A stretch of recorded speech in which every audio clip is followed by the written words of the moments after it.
Marvellous.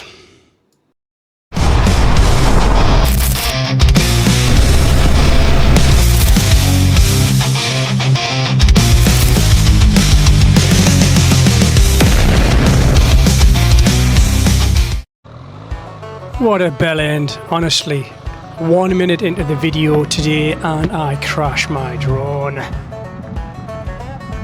Well, not to worry, I can sell one of my wife's kidneys and buy a new one. Start again, I suppose. Yeah, so morning guys. Today's little ride is a few abandoned or derelict historical mining towns based up here in County Durham and potentially Northumberland, depending where I end up. The first stop today is Rookup. Well, actually, we're not stopping in Rookup. We're going straight through Rookup to the, I think it's called the Rookup Arch, which you'll see. I'll add some blurb to that later on when I do my fact checking. And then on to one of the more picturesque abandoned mines up here. Now, the road that we're on here is the road from Eastgate up to Rookup and beyond. It's a lovely little road. I've done it a few times, but I'm not sure I've actually been on this back road to it. I normally take a different road. I can't tell you this morning since I've been out, and I've only been out about half an hour since I left the house. The roads are flooded with police officers this morning, which isn't a problem because I'm not breaking the law and I'm not going fast.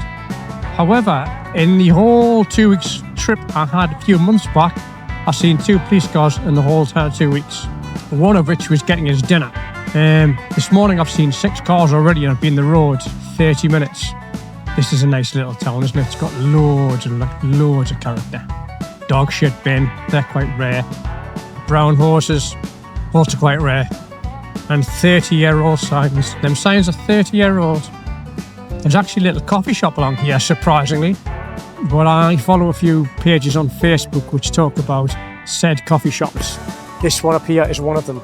So I don't know if you've been up to Rookup around here, like St John's Chapel or Eastgate, Westgate, Frosterley, Hampsterley. But they're lovely places to go out for a hike or a walk if you've got dogs or small, tiny children. Oh, look at them nanas. Being far was nanas.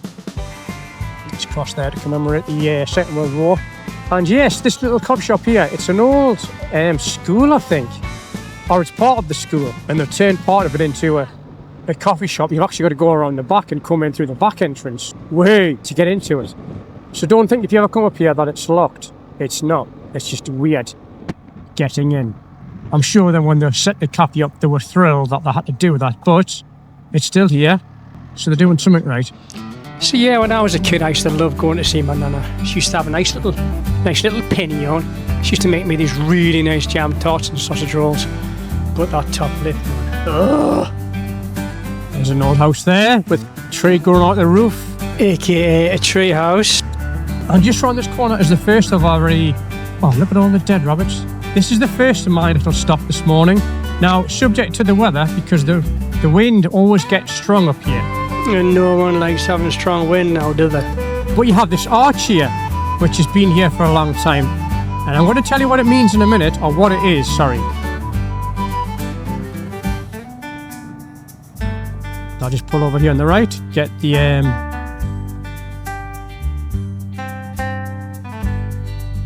stuff out. There's a bike there. Back in 2 minutes. There you go, the Rookup Arch. The arch in front of you, or to my right, was part of the Rookup lead smelting mill, where metal was extracted from ore mine in the era. It was one of the lines of arches that carried a flue across the valley that took the lead fumes away up the hillside. It's a bit faded mine, but you get the gist of it. It was completed in 1810. It was 1.5 miles long, or 2.4 if you're not familiar with miles. And there's a man with his horse. Lottery thing. Ding! See there, that's it. I'll get some footage on the drone now so you can get a better idea. Not the greatest bit of footage, I've no doubt, but footage nonetheless. Goodbye. Now, I've driven past this loads in the past, and I've thought, oh, that looks really interesting. When you get up to it, you'll actually realise it's broken, and it's a little bit shit, but it is history, and that's what this is all about. History and learning stuff. And also check out the skilled pilot, that is me, flying that drone under the bridge. I imagine this time next week I'll be flying for NASA. Not NISA, but NASA. Yeah, so that was Rookhope Arch, one of many arches that was built to transport muck to get smelted in one of the local smelting places. And the beauty about that little place is this road. It's incredible. It's just a really open road. However, it is quite windy this morning. But it's fun.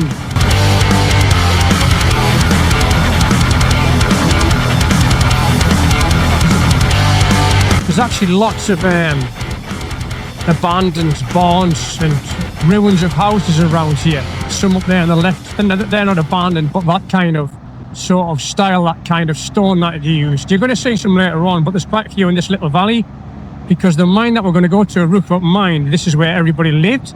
Along this little valley here, down on the left, there is an old abandoned house down there, which we're going to go to now, if I can get down there. Yeah, probably can't actually. So we'll have a look down here, and I'll get some decent footage of you. Hold on, stand up. Whoa there, Jess. So whenever I go anywhere off-road, like on these roads here, I never know what to expect.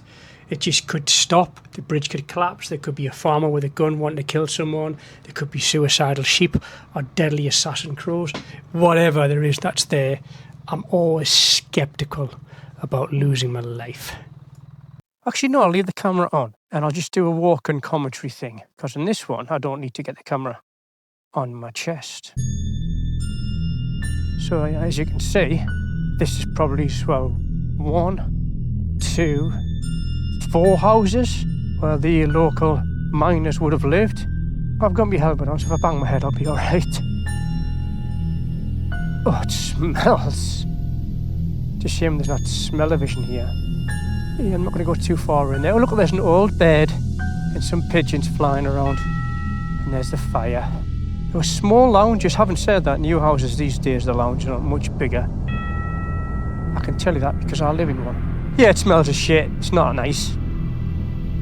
Oh, this one's got some stairs. Look at the massive fireplace. Do I risk the stairs? Oh my God. It's a good job I can do parkour. No, I don't think I want to go much further.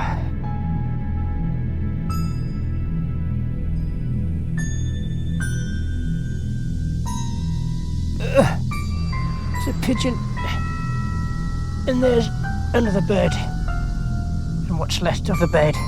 Yeah, if I was 2 or 3 stone more, I probably wouldn't attempt to go up these steps. Because it's dangerous. I want to go over there, but the walls are so... Well, the doors aren't... It's not that the doors are small and people were dwarfs. It's because through the times they've filled up with muck, rendering the doors awkward to get through. Sorry if I'm breathing heavy. I have asthma and I'm not very fit. So yes, I think this will have been 4 houses that were here originally. It's a shame there's nobody Blair back and Reed to tell you about it. But there's another house in the distance, so we're going to have a look at that as well. That's where we came down. And my little bit of off-roading for the day. I can hear a kestrel flying up ahead somewhere. I wonder if that was the outhouse where they used to go for dumps, because I don't really think they had the sewage in place at the time.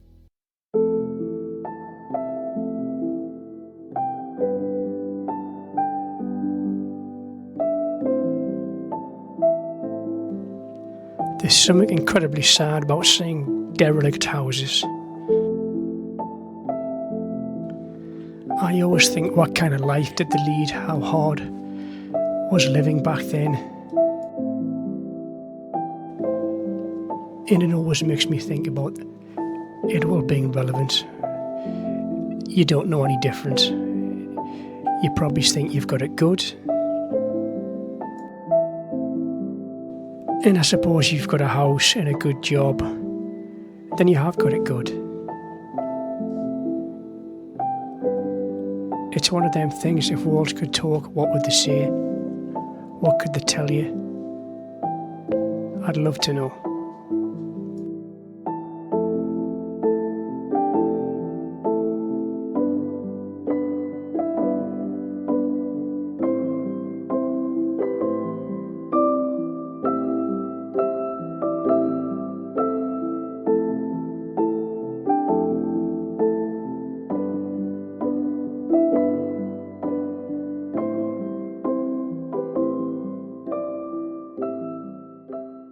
Yeah, so that was the that was nice to see them houses there, the way the designs, very bog standard. But I suppose you were quite lucky to have a house like that as well as a good job back in them days. But I suppose they had to provide those if they wanted to have a successful business. Interesting. Yeah, so the thing about places like this, it's so desolate. Unless you worked for the mines, or unless you were provided with a house, I don't see how you could actually survive or get to work here. Because bear in mind, they didn't have cars there, so it was horse and cart or walking. They may have done later on, but I don't know the exact time that they shut. And down there on the left is the quarry itself, which is incredible. And that's what I've come for. I just hope I can get down there on the bike.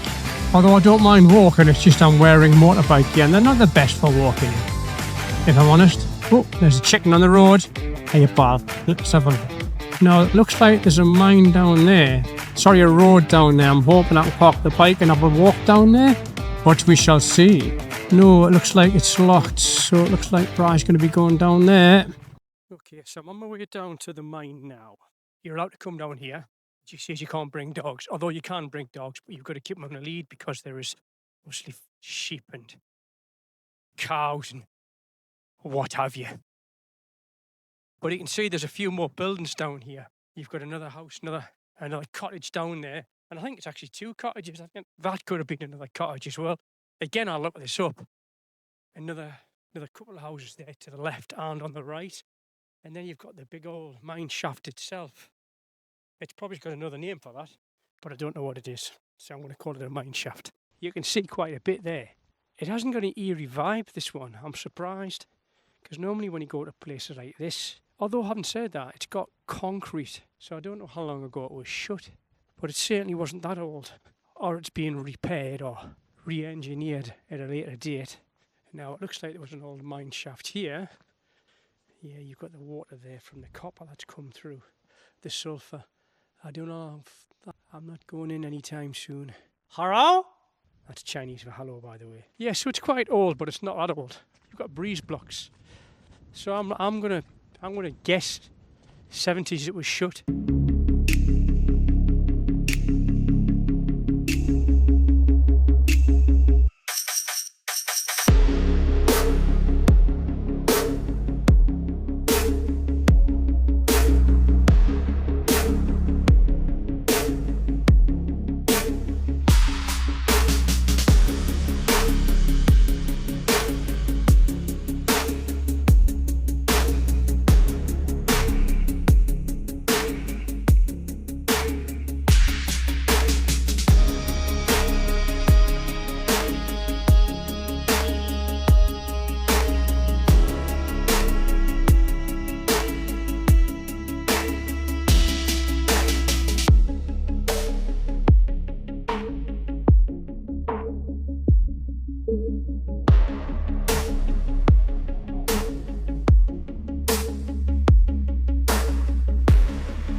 Yeah, so that was good to get down there. I've always wanted to have a look down it. Given the mechanics of what's there, it was probably shut about 30, 40 years ago. Originally opened up in the early 19th century. It was in 1827, I think it was, 1807. But anyways, getting back to these roads, they're great roads on a bike. I mean, the wind today is a bit shit, but you cannot have your own way all the time. I'm hoping you can hear us because of this wind, it's so bad. But that's what the magic of post-editing does for windy footage. See the patches of lands? I don't know why that's like that. I don't know if it's obviously man-made, but I don't know why they've done that. I don't know if it's because, is it nature? Is it because it's boggy or what? Do you know what? I'm going to Google that and find out. So I Googled it, and apparently it's where aliens land their ships to go for a dump and then they take off again. Or it's peat extraction, which they then use for fuel. There you go, I'm now in Northumberland. I always end up in Northumberland. It's weird because I've come down this bit loads and there's loads of trees around here, but they've all been cut down. Because you normally wouldn't see this little hairpin up here or this little tight corner until you were on it because of all the trees. Now we're coming into Allen Heads, which apparently this is where the birth of anyone called Allen with a head lived, which would make sense. And Allen Head's very old. I'm on my way to Alston, passing a place called Ned Head, or Nend Head, I don't remember the name of it, Ned Head, in a place called Cowes Hill. Now Cowes Hill's actually a hill made up predominantly of cows. These roads are just lovely.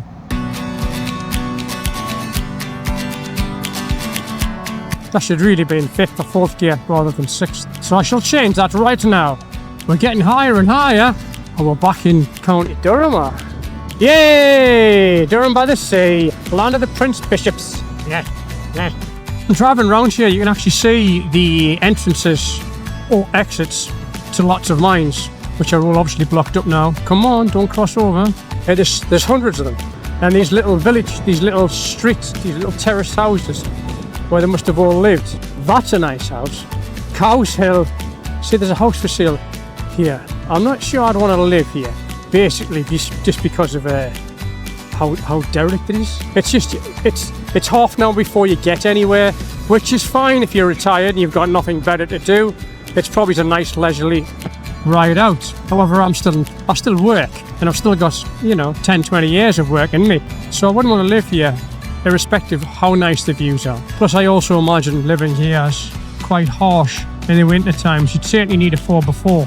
I passed a bungalow once up here, and it was going for £350,000, and it was absolutely wrecked, completely wrecked. And I thought to myself, where does that price come from? I know there's a supply and demand for bungalows. There absolutely is, because everybody's getting older, and you need more houses for people with disabilities and who can't necessarily cope with stairs anymore.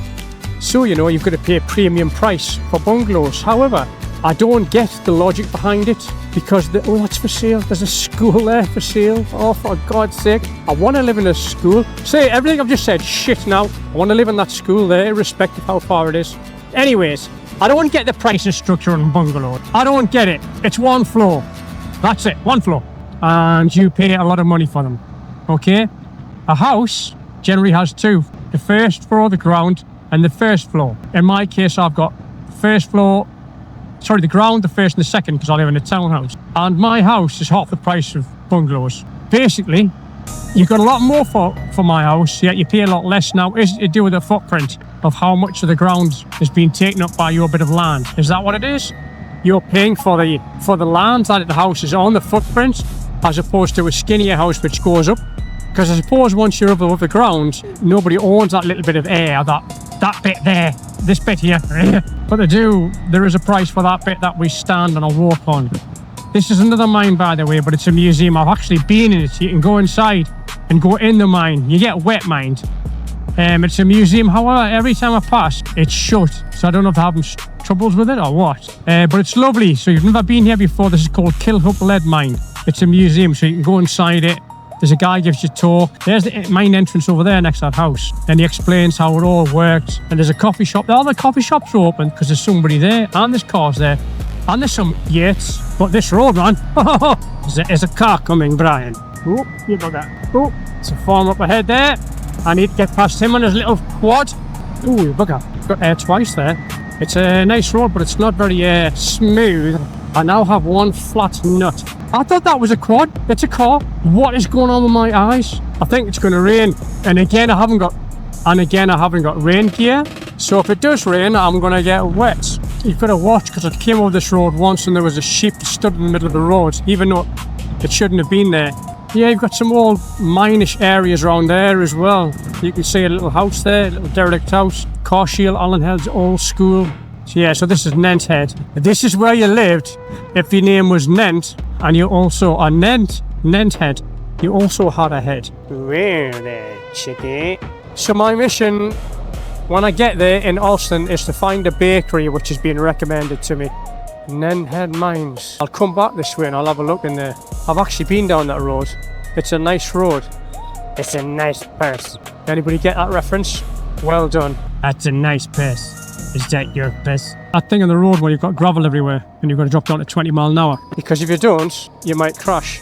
But what happens is they seem to do lots of roads in the area. So sometimes you go on a bike ride on some nice roads that you know of and they're completely destroyed because of this gravelly crap on the floor. That guy had a well in his garden. Well, that house is up for sale by auction. I don't know what that means. Go beyond Alston and as though you're going to go towards Harside Pass. Just as you pass the petrol station on the right and you turn to your right and you go over the bridge, there's a road on the right hand side. If you go along that for about 3 miles, there's another coffee shop called Manor Farm. That's my usual stop when I come this way. This lovely road's taking me to a pie shop which I've never been to. Oh, I'm quite excited. Here we are, folks, we're in Alston. It's a nice place, Alston. I've been here a few times. I've done a thing called the barrel rolling, which is where they set these barrels on fire and you roll them down the street. To walk through the street on the first of all, it's all fancy dress and what have you, but it's good crack. However, I did see a sign saying a place called Carrigal with a 16th century inn. But I will try and stop and get this pie first. And after all, I do pie reviews. I'm not a restaurant critic. Yeah, I'll turn around at the petrol station and come back. I'll actually do my research and find out what the name of the baker's was. There's actually a railway down there where you can get a cup of coffee. I'm for a place called Sadler's. That's apparently, it's a bar, it's a bakery and bistro. I used to have a pal lived up here and his nickname was Mad Hatter. He wasn't mad or anything. No, so if you've never ridden a motorbike before, this is the pain in the arse that is parking a bike. If it's too much to the left, you can't get the bike back on its 2 wheels. If it's too much to the right, the bike will fall over. If it's leading downhill, it'll drop forward. You've got to try and park the bike facing up all the time. Unlike a car, you can literally park it anywhere providing there's a space. With a bike, it's not the case. It's a flipping nightmare, as you can see here. And what doesn't help is having cobblestone, stupid Romans with the shit roads. Welcome to the world of bikes.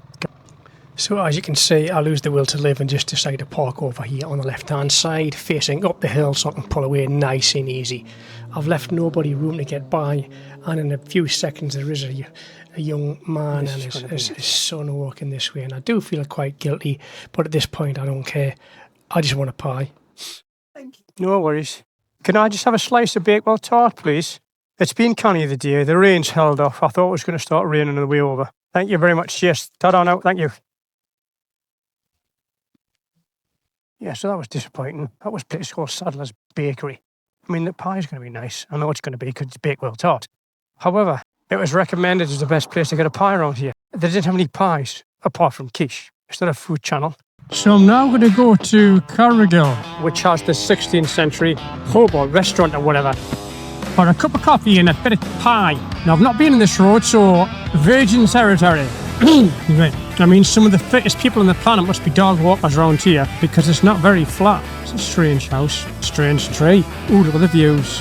Now I could have just stayed on that road there and that would have brought me here.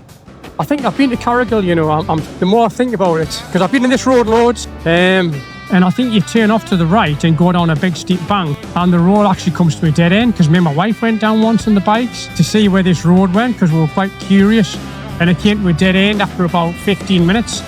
So I had to turn around and come back, which, you know, I think, well, it's just 15 minutes. Well, actually, it's not. It's half an hour because I had to come back. But it may not have been that. It may have been the most amazing road in the world times 2. Well, there's a golf course there. What golf course is that? Alston Moor. Now then, for those of you that don't know, it's probably all of you actually. I play golf. I took up golf 2 years ago. Love it. So that's interesting. The road's closed at Carrigal Bridge. How do you get to Carrigal then? I don't want to do that thing where I get all the way there and I can't turn around. Although I can't, I'm on a road. But that's the road there. Now there is a road goes up the back there and along towards them farm, as you can see at 1 o'clock, but it comes to a dead end. So how do you get into Carrigal then if you can't get in from here? Unfortunately, it's not like it's just going to be a par review, because normally you can get past roadworks on a motorbike, you can. But if it's a bridge, you can't, because at either side of the bridge is water. I'm doing that thing now and I know I'm going to turn around and come back. And I can't be pissed off because I'm expecting it, and it's told me 3 times now that the road ahead is closed. But I'm a chancer, and I like to take punts. But the river's over there to the right, which would indicate that's where the bridge is, so I might be alright. It didn't necessarily mean that you can't get into Carrigal, which we're in now, so yes, this is Carrigal by the sea. Oh, the pain. Yeah, there is a bridge light. So how do you get in? Because I know you can't get it from the back end, because I've just explained that the road is shut. So people that live here, how do they get into Carrigal? Interesting. Yeah, I'm not getting through there, like. Road closed for 4 weeks, starting the 27th of July. It's literally been shut for just over a week. As I say, I can only get through around roadworks. I just can't do it if it's a bridge. Never mind. Barnard Castle's just up the road. I've heard of a shop called Greg's. They're quite exclusive. I know they do pies and pasties, and I've always wanted to try one. Yeah, look at this guy's shed here. It's freaking epic as we go around the corner. Epic? Epic. Because I can't speak very well, I think I should start my own dictionary. And the first word I want to put in is epic. Yeah, let's go this way. False neutral, marvellous. The house seems to be on a hill as well, where you get a false neutral. That woman there, her heart will be in her mouth because she got a dog there, looked like a puppy. That would have come after me. Especially if it was a bitch, because I get all the bitches after us. Hey! Way I! I'll tell you what, I'll move across. Yeah, so I want to go to Barnard Castle now. I don't want to go to Carlisle. Yeah, that road down there on the right. I wanted to go there. Hey, buddy! It's just dawned on me. £3.50 for a slice of Bakewell tart, and I didn't blink an eye. I just paid it. And I just need to absorb that a second. For a slice of Bakewell tart, it was £3.50. And that's what the world's come to now. We're paying £3.50 for a slice of Bakewell tart. You can buy a full Bakewell tart from a shop back in the day for about £1.50 when they're on special. And I've just paid £3.50 for a slice. For a slice of Bakewell tart. In the last 5 or 6 years, everywhere's just shot up in price. I'm not getting it to bakers, by the way, because they've got to pay what they've got to charge, what they've got to charge, because wages have gone up, rents have gone up, you know, ingredients have gone up. Can't do it anymore unless you just mass produce, like, you know, the big chains can. I'm not going to badmouth them either, because they're in the same boat as most of us. But the fact is, £3.50. Hey, buddy! For a slice of Bakewell tart. Ridiculous. Anyways, this road, man. Woohoo! Big, long, fast road, this one. As you can see, because you can see quite far ahead, at least half a mile. So you'll get a lot of people going along this fast. And you can actually go skiing up there on the left-hand side. See, there's a road there on the right-hand side. Them's the kind of roads I want to explore. The problem I've got is my bike can do it no problem at all. But it's heavy and it's expensive. So if I do get myself in this shit situation and I drop said bike, it's expensive. Yeah, you can see the skiing things up there, the ski lifts. You know, the ones I can stick between your your legs, and it drags you up the hill because you're lazy. Yeah, so this is the Middleton and Teesdale road to Middleton and Teesdale to Alston, or Carrigal as we've just found out, or Ned Head, depending which one you take.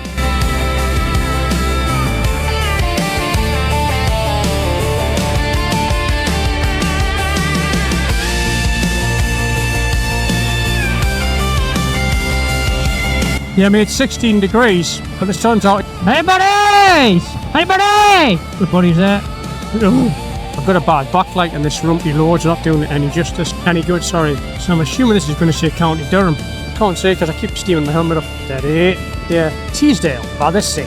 Ride safely and enjoy the route. Thanks, buddy!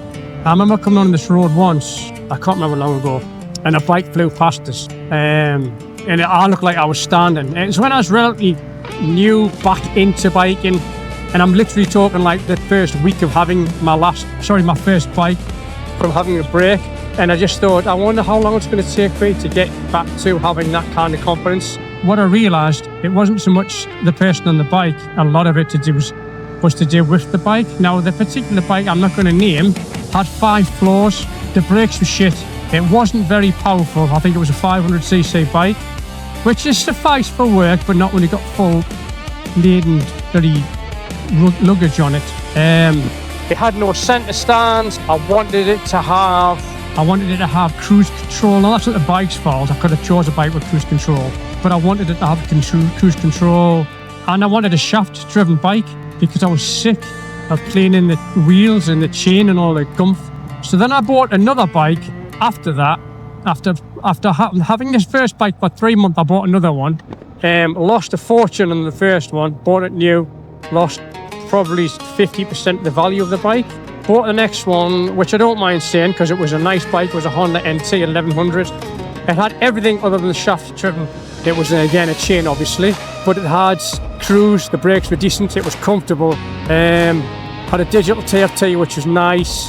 It was the NT's got the Africa Twin setup. It's basically the same bike, but a smaller wheels, suspension's different, bigger tank, etc., etc. But you have the two dials, one which you connect to your phone to, whatever, or for your sat nav, and another dial which permanently tells you your speed and what gear you're in. I mean, the views are canny up here, mine, aren't they? It's dead open. It's windy, mine, but other than that, it's a lovely road to ride a bike on. We're actually going down this valley towards High Force, which is the waterfalls, in Middleton in Teesdale. Why is that so hard to say? Middleton in Teesdale. Oh, here's some buddies. God's sake, more buddies! Hey, buddies! Hello, buddies! It's so many buddies! Look at that land over there, straight ahead, 12 o'clock. It's lovely. It makes me want to get my hiking boots on and go for a hike, but I can't hike because I've got knackered knees. Incidentally, actually it doesn't matter. Some more buddies, so many friends. This place is called Forest in Teesdale, and you'll never guess where I got its name from. There's actually a forest, and it's in Teesdale. I'll let you figure it out. Langdon Beck. Hey, buddy. Look at all these buddies. Look at them all. Look the weight that is, the bastards. It's nothing worse than buddies don't weigh with it. Yeah, there's that view before. I said before 1 o'clock. It's now on my 3, but look at it. Buddies! So many buddies. So many buddies. Movie trivia here for you. There was a programme, I think it had that Cockney actor in, you know, the one who always plays a gangster, Ray Winston. And I think it was called Beowulf. Anyways, they hired a bit of land with a quarry in it. And inside that quarry they built a whole, a whole village, a whole town. Did you see that chicken there, by the way? So yeah, there you go. So this place is called High Force. It's a big waterfall down there. It's a nice little 10-15 minute walk up to it. It's lovely. However, it annoys me that they charge you for things that are natural. Why should I pay to go and look at something that they don't own? High Force Waterfall restaurant and that. I've never actually been in. But yeah, you can park your bike further up and walk down actually without paying for it. If you're tight. Actually, no, it's not about being tight. It's the principle of it all. It's like, oh no, you can't look at the sky. You need to pay £15, please. Oh no, you cannot walk on that pavement. Although that makes sense because you could charge for that because it's not natural. The sky was a good analogy. What else would be a good analogy that you could charge for that you shouldn't? Everest. No, you cannot want Everest. Oh, that's a shit analogy. It doesn't matter. Bye. Getting back to these roads, it's a nice windy road this, but you've got to be careful for tourists. So yeah, great roads, just be cautious. This is Middleton in Teesdale. You know that place I can't seem to see it. Oh, there's a petrol station there. I did know it was there, but I never really looked at it because I'm blind. I once looked at a house up there. I went to have a look to see if it was for sale, but I wanted to see what it looked like because it needed a lot of work done to it, but it was a lovely little house. The problem is it wasn't friendly for bikers. There's no way you would want to live up there because the edge of the road was really tight. 1 or 2 metre turn into the house. You're just waiting to drop your bike every day, you get on it. So I'm going to grab a coffee here, then a pie. Little antique shop there. Physio, with some buddies. What we're going up here. Well, if you did manage to sit through the video and get this far, I owe you at least 20 pence because I would have switched off at least 25 minutes ago. What I can't tell you is I didn't get a pie, which is quite frustrating because that was the whole point of today.